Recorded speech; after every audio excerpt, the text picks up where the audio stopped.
এরকম বিভ্রান্তি ছড়িয়ে অস্ত্রতা ছড়িয়ে বাংলাদেশে আর কোন রাজনৈতিক দল ফায়দা লুটনাই হবে।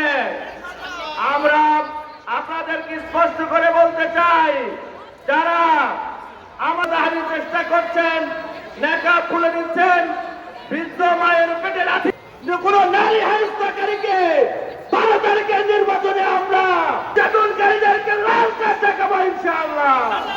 সম্মানিত, একটা দলের প্রার্থী বলতেছে আমাদের নাকি মহিলা মা বোনদের সমর্থন নাই। মা বোনের উপস্থিতি দেখে যান যে আমাদের জয়পুরহাট সহ সারা বাংলাদেশে স্পষ্টভাবে প্রমাণিত হচ্ছে।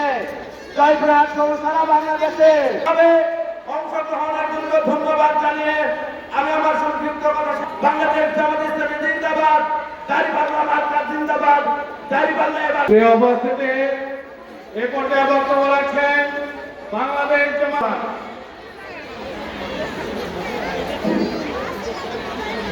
আসসালামু আলাইকুম।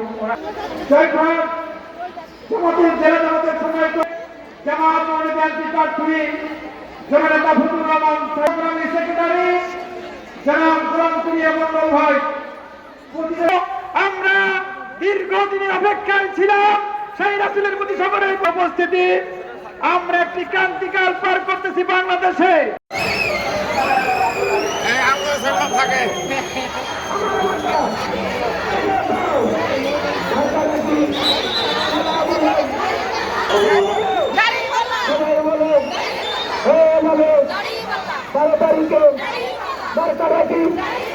আমার মাতা ও আপা জানিয়ে দেন, শুনিয়ে দেন, সামনে করা, সামনে করা, ডানে করা।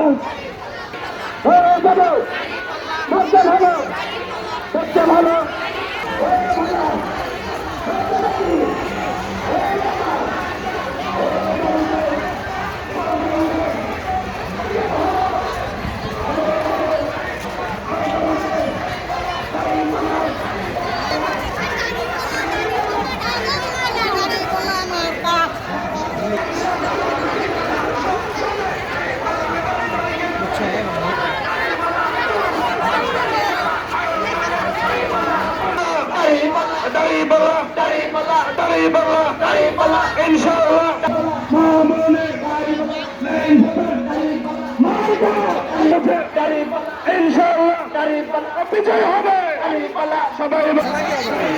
না না